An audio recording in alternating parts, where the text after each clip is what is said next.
Welcome back, CEDIA. Thanks for joining us here at Modus VR for our 5th demo of the day.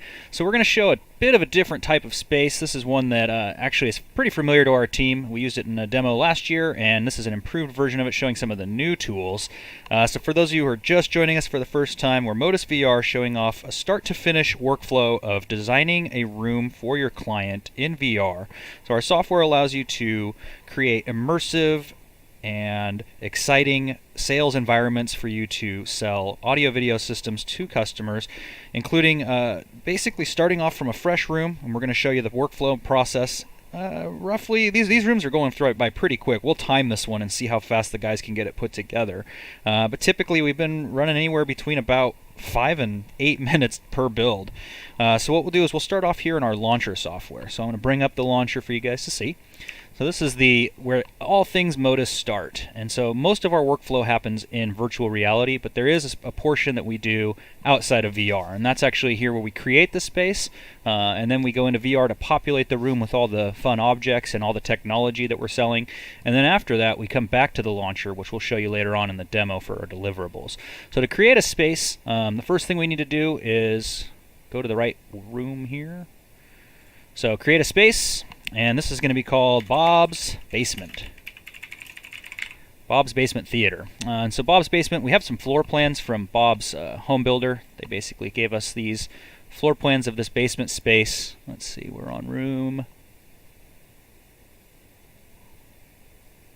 I'm failing to find the file here. Oh, here we go. There we go. There it is. Number 5. They are ordered correctly. And so what we have is a real basic floor plan here. That allows us to, I'm just going to put this in so I can change this transparency. So I'm going to recalibrate this, and what happens here is when we calibrate the image, it's actually going to set the scale for the image, and it's also going to auto-rotate it. So as you can see right what just happened there, I actually messed up the rotation. So we know that this dimension is 43 feet 6 inches. And so all I have to do is input that data, 43 feet 6 inches. And now it should rotate and scale everything for us. So I can change the transparency here. I'm going to go ahead and hop back into the editor and just see how well this worked. And I have a reference here that this ceiling is actually 9 feet 8 and 3/16 inches tall. Alright, so we'll set that. Wall thickness is good. So to start drawing this room out, it's really simple. So the important part of this room is actually the main space right here. This is where the AV system is going to go. So what we're going to do is we'll just start drawing out some of these walls. And to do that, I just click the Add button. I'm going to change my snapping down to 1 inch here. And real quickly, you can see what happens. So I start adding walls. 1, 2, 3. Make this little doorway area. I'm actually going to do this like so. And so there's some hotkeys that I'm using right now to draw these walls faster. So over here we've got some tips and tricks that tell you exactly what to do. But as you can see, the flow, even for building a room with some angles and some different details, is really quite fast. That wall should be straight. Alright, so let's connect this all up. And now that I've got this room, so we've got this angled wall here, and that's happening because this is actually too long. So it's really easy to actually correct some of this, though. So I can actually take this portion here, change this to 43 feet 6 inches. We know that's what we need. And then we'll just scale this because we know these walls are nice and straight. So now all of my angles look nice and straight. Get these things lined up with the floor plan, like so. And once we have all this built, we hop into VR and actually start building out the room. So let me just finalize a couple of little details here. There's some micro details that we want to get down right about here. Alright. That little angle's a little tricky. And then make sure that these walls are all lined up. Oh, that needs to be connected as well. There we go. That's better. So get everything kind of snapped into place here. Once we have these angles square again, then we'll be happy.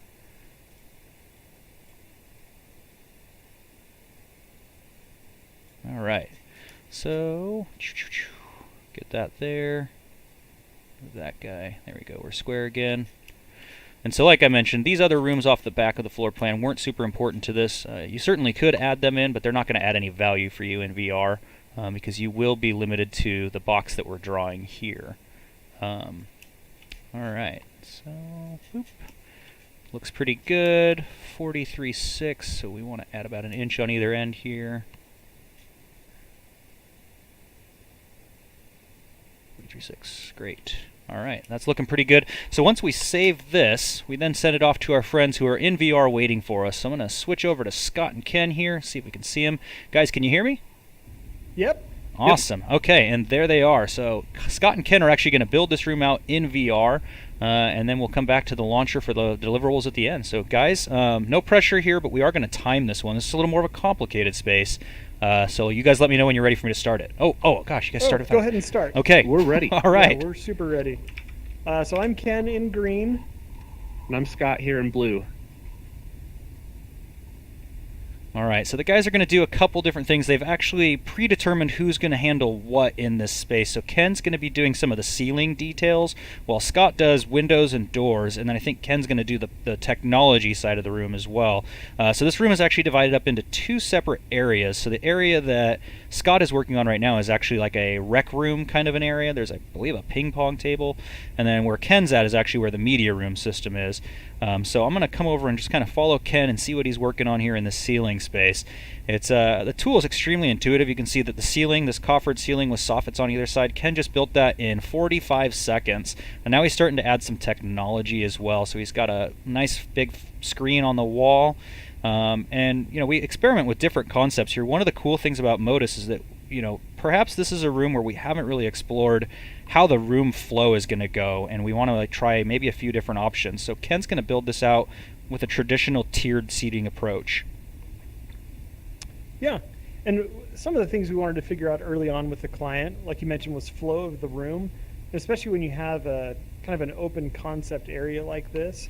One of the challenges is figuring out where everything's going to go, because you might have multiple walls where the screen could go. In this particular scenario, we've already talked to the client, and we've determined this is probably the ideal spot for the wall. The other wall at the other long end of the room has a bunch of closets on it, so that's not really a good option. But that still opens up a lot of questions. They wanted to be able to fit more than just a few people, because the space is relatively narrow. And so our proposal was to put in a floating platform. And so I'll just make a copy of this chair here and put that up. And so before we even get too far, this is a great chance for us to start validating the room to see how well it's going to work. And to help with that, Modus has some tools built in that we call design assistants. So the first one we're going to turn on is our viewing angle assistant. And basically anytime there's a seat in the room, it'll get this little indicator that it floats above it. These are updated in real time, so as we change the size of the screen, for example, we can see how good we're doing with the spec. Really, we want to be between 40 and 50 degrees. And where do we pull that data from, Ken? Is that coming from a specific standard? Yeah, it's from all the CEDIA recommended specs. So, okay. And when you have a multi-row environment here, one of the challenges is figuring out which seat you're going to optimize around, or are you going to do a blended experience? And really, that's a lot of times up to the client to determine what they want to do. It's our job as an integrator to educate them and guide them in the direction of the right solution that's going to be best for their family. So in this particular case, this client has indicated that movie night is family night. And so we want to give a good experience for the front row and the back row, but a lot of times it is just husband and wife. So what we're going to do is we're going to make the screen a little bit bigger, so it's a little bit tad too large in the front, but it still is too small in the back here. And so we can bring the seat forward just a hair, but we really want to have about a 3-foot gap there between the two rows of seating. So this is pretty good. A little bit too big for the front, a little bit too small for the back. It's about as good of a compromise as we're going to get. We'll do one quick check here on our sight lines. Looks like we've got some issues here with this rear row. We'll bring the screen up some. Maybe we even need to raise this riser a little bit. And I bet once we can't really get the screen too much higher because we've got this coffer in here, but once we do, all 6 of our seats here are in good shape. Now we're still seeing some of these red flickers because it's letting us know that the seats in the very back of the room aren't going to be able to see the screen because of all this in the way, and that's fine. We're not too worried about people watching the ping pong game also being able to watch a movie. So we'll call that good for the screen. Next thing we want to do is start working on speaker placement a little bit. And that's where we have the Dolby Atmos indicator. And this is all done in real time. As we move things around, you'll see the position of things update as well. So same concept, you get that real-time feedback. In this particular case though, Modus has selected the rear row of seating to optimize around. And that puts a lot of our speakers in kind of weird places. So we're actually going to choose to optimize around the front row of seating. So we're going to put that up here, and we'll see pretty quickly where that puts all of our speakers. This is much more manageable. So for the front row, basically the way the Atmos Assistant works is anywhere that there's a grid is where you want to have a speaker, inside that grid somewhere. So for our front three, those are going to fit nicely inside the screen, so we won't even bother placing those for now. But on our rears, our surrounds, and our in ceilings, we're going to do an Origin Acoustics marquee collection. So on the sides here, we're going to go big. We're going to do the M5500. I'm going to put one over there as well. Sorry, Scott, we got to move your acoustic treatment. It did look really nice there. Thank you. And then also I'm going to put in some more in the back here for our rears. And then on the ceiling, we're actually going to do the 3500s. Let's pop these up here, and we'll actually flush mount these. And I'm placing these pretty quickly. Typically, you might spend a little bit more time getting them right, but for now, this is more a demonstration of how quickly something can come together. I'm just going to take a quick look behind us here. It seems like Scott might be wrapped up with the rest of the room here. How are you feeling about things, Scott? Yeah. Oh my. Yeah, I think we're done. I think we're going to add a few subs to the front. Awesome. Well, right now you're at about 6 minutes, 15 seconds, so I'd say you did it pretty quickly. I mean, obviously the two of you are working together, so it expedites it a little bit, but still, I mean, even if it was one person working, probably well under 20 to 30 minutes easily. Yeah. And then if we were really trying to get this great, I would probably add steps for this riser. Right now we have a 1'6" leap to make. But those are all details that the client's going to likely want to be involved with. And so when you're thinking about Modus VR and using it with clients, it's helpful to divide things into two parts. The first part is the design phase, and that's typically done without the client. They don't need to watch this part, even though it's fast. They're usually not involved. And then you have the presentation part. And so Modus offers several different ways that you can present to a client. In an ideal situation, you'd be able to bring them into VR. They can teleport around, understand the space and scale of everything. Obviously, VR isn't always practical, especially in a pandemic world. So we have lots of other solutions too. The next best option is to stream a design session, much like we're doing right now, where you can present to a client, they can see what's going on, they can ask questions, and then this is the integrator's opportunity to shine, because they can do what they do best. They can react to questions and feedback. And when a client says, well, what about this, what about that? That's when you can start making those decisions and changes in real time to let the client know that they've been heard. And from there, there's other options as well that Patrick will have you demonstrate here in a little bit. Everything from generating photos and line drawings to our soon-to-be released panoramic 360s. Definitely. And I noticed we haven't placed a projector yet, so that won't show up in our CAD export. That was one other thing I still wanted to highlight here. Yeah. And that's our projector placement system. This is new since last CEDIA, so I'm going to toss in a Sony projector here and show a little bit about how this works. So one of the challenges in projector placement, as everybody knows, is you've got a lot of different options. You've got your throw distance, your zoom, your lens shift, horizontal and vertical, and a lot of the online calculators help with this, but what they're lacking is the room context, right? So it may tell you where a projector should go, but it isn't going to tell you if a coffer's in the way or a ceiling fan or anything like that.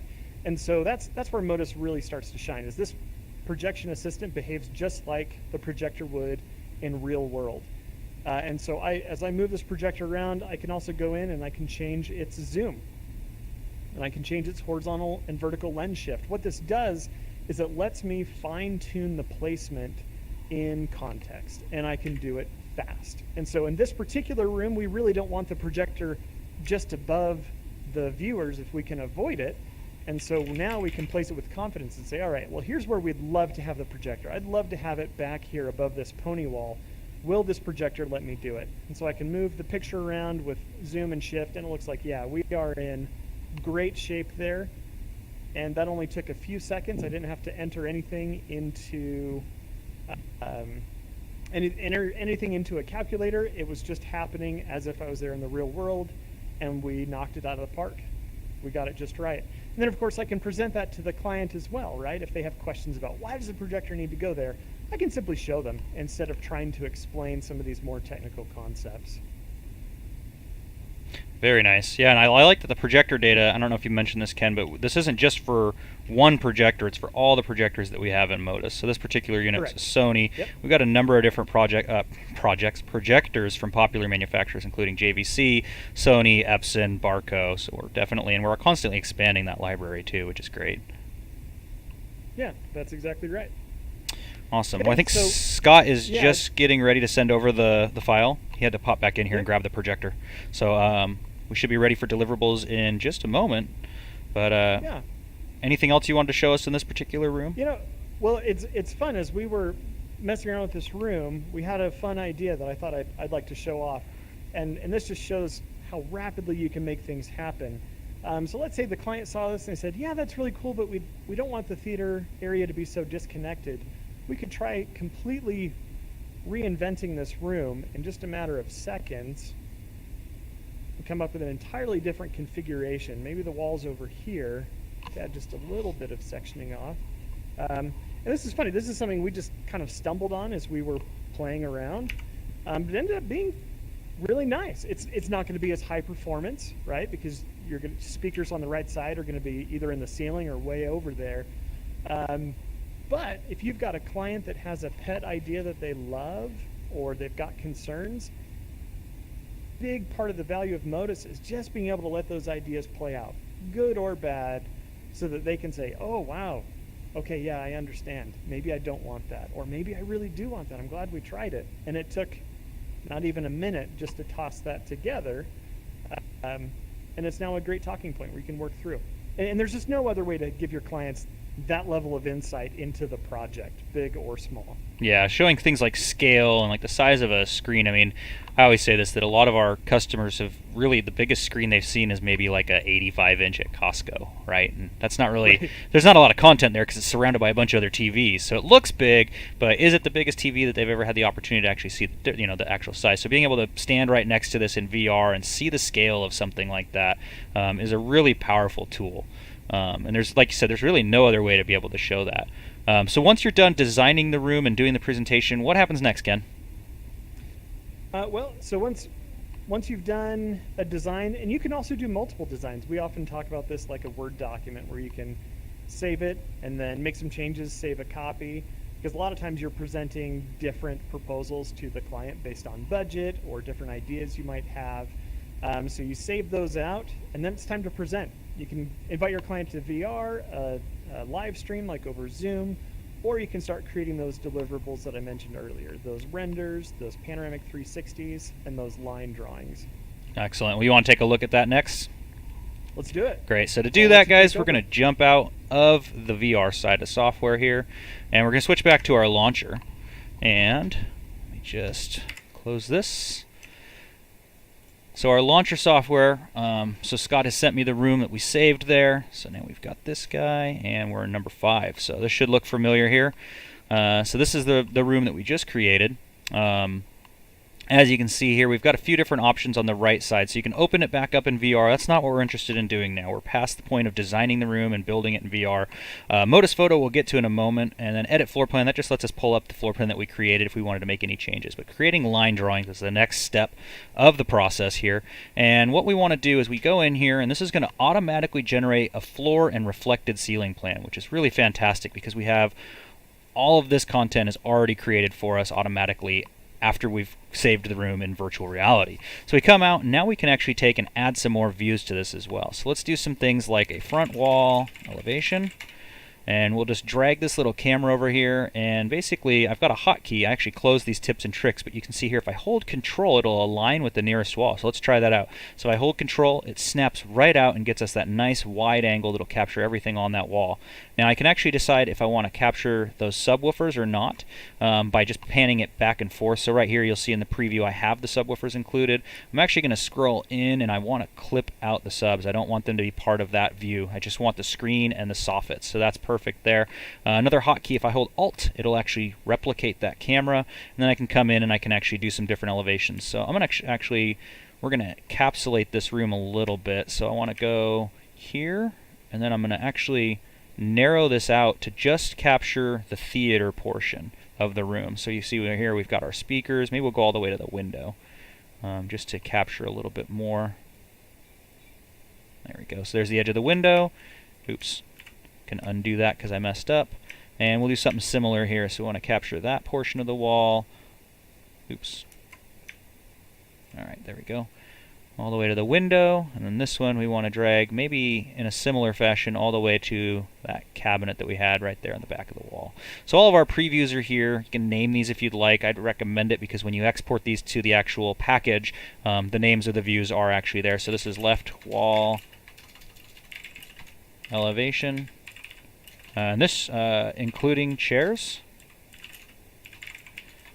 And so one of the things that we can do that's pretty nice here too is I can actually exclude the chairs as well. So we've got a view here that includes the seating and the step, and then we've also got that same view here that actually is excluding the steps. So you can get as many or as little views as you want here. This is all up to you how you utilize it. Call that no seats, and we'll call this one right wall. All right, cool. So we've got our views set, and then the next thing that we can do is we can actually pop in here and actually annotate this drawing. And so in order to do that, we just click annotate, and then we can come in here and actually look through everything and see where everything is laid out. So maybe the things that are going to be important to us are things like where is this riser actually going to live? And so we can actually come in here and say, yep, from the front of the room to the riser is 11.5. And maybe we even want to get the height. So this is going to be, you're going to use this as a reference doc for your general contractor. So we want to make sure that your general contractor knows this thing needs to be 1'6". Now Ken had mentioned this, we didn't actually build in the step up, but for practical reasons it'll be pretty obvious that there's not a step there and you're not going to be able to step up 1.5 feet. Things like the coffers, obviously, screen positioning. So we can actually come in here and, give the width and height of the screen. Like so, but I can also say from the ceiling how far down is that screen. So this particular instance, it was installed at 11 inches offset from the screen. So you can add all this information here. You can also do things like add notation. So maybe we want to call out that this is a origin marquee speaker, something like that. And so once you're happy with all of your call outs here, and let's just do this, we'll add some dimensionality so this can be kind of our reference speaker. Actually, let's go down here. 11.29. Awesome. So once you have all of your markups done and you're happy with the way things are looking here, we click the third step, which is generate the drawings. And so this is going to be called Bob's Basement Theater and Bob's Home Theater. We can change the name of the company. We'll just change this back to Modus VR for now. Put in your address, put in a phone number. Whoops. Man, having typing issues. There we go. You can also change your logo. So all this will be formatted. You can change the size of the printout as well. But this is all pre-formatted for when we generate the drawing. So once I do this, I'm going to click the button here, hit save, and I'll jump over to our Adobe Acrobat viewer, which will allow us to see the final presentation. Now we'll make all these available on the CEDIA page as well, so you can download them, plug through them, and take a look.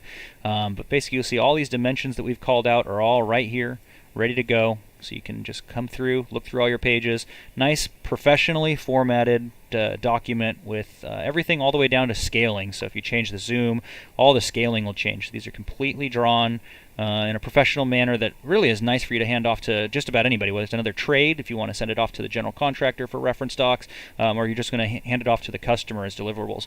But typically customers want a little more than just line drawings. This doesn't really generate a whole lot of excitement, so we've also have another portion of this, which is going to be our photo mode. So let's go back to the launcher here. And so photo mode is great for giving us, I'm going to save that, go back. So Modus Photo is great for giving us high resolution captures of the room as we built it in VR. So this will look real familiar to the VR view that we saw before. I'm going to switch over. There's one major difference from this in the VR view. One, obviously, is that we're not in virtual reality. I'm doing this on a flat monitor using a mouse and a keyboard to navigate. The other big thing is you'll notice that the lighting is a little bit different in this room. So I have the ability to come in here and fine-tune all the lighting, and I can do things like increase and decrease different lighting styles. I can open and close the shades. So I can actually come in here and make this room look really, really amazing. So let's just get a shot of it from way, way back here. And let's go ahead and we'll close the window shades. We'll increase the ambient light a bit and maybe just decrease these ceiling lights just to give it that kind of cool glowing effect. And let's throw some content on the screen too. So I don't know if that's one thing that we forgot to show, but you can actually put content up on these screens, and we have a number of different styles of content as well. So I've got our 16:9 images here in the THX Fortnite and the sports videos. We can also show 235 cinematic content. So let's just go ahead and throw up the Star Wars trailer here. We'll let it play. I'm actually going to fast forward a little bit so that we get some actual content. So here we go. We got Rey and our lightsaber, and once we find a frame we like, perfect. We'll take this frame here, and this will be our capture. So let's just take a quick look around the room. Looks pretty good, liking the angle. So I'm just going to go ahead and hit enter, and that's going to take a shot of that room. And now you'll see down in the bottom left corner there's a little thumbnail of our screenshot. And then let's just go ahead and come up here and we'll get another angle of this from here. And maybe we want to put a little bit different content on the screen too. So let's go ahead and throw up some THX content. Ooh, that's cool.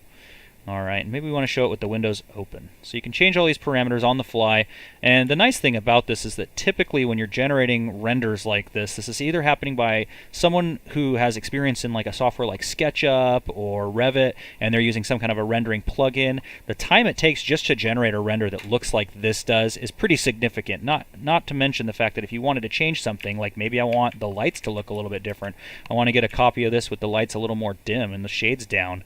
To do that in any traditional rendering software takes a tremendous amount of time, especially if it's not being done in-house.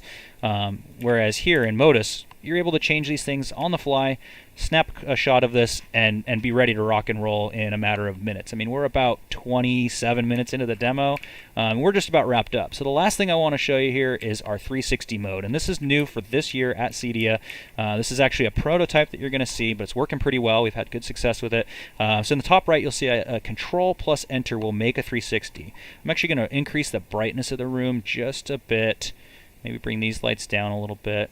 I'm liking that. Looks pretty good. So I'm just going to take a quick peek around, make sure I'm not inside of any objects. I'm not inside of this ping pong table, anything weird like that.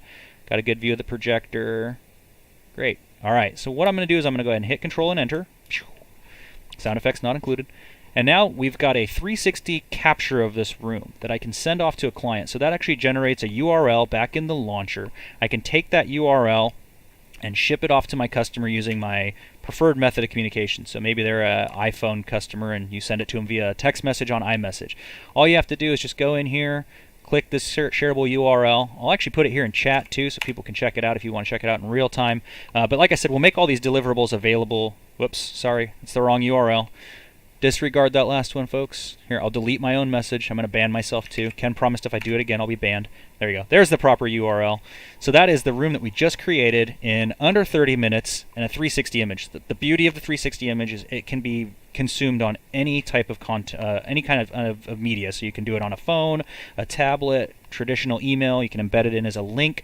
We even have code right here that you can embed it into a web page. So it's a really, really easy way for someone to consume this 360 view and see the final result of the 30 to 40 minutes you spent in VR with them designing out the room. So Ken's going to post all the deliverables up to the CEDIA page so you can check them out. There should be others from earlier in the day. And we'll be doing more of these demos all day long. So we've got a couple more hours of CEDIA CEDIA left. I think we're going to have 3 more demos. So definitely stop back in, check in with us. If you want to see a different type of room, not just theater rooms, if you're doing things like golf sims, commercial applications, we've even got tools for doing bedroom systems now. So, come on in, take a look, hang out with us. We're happy you're here. Thanks for joining us at CEDIA. Again, we're Modus VR, and thanks for joining the demo.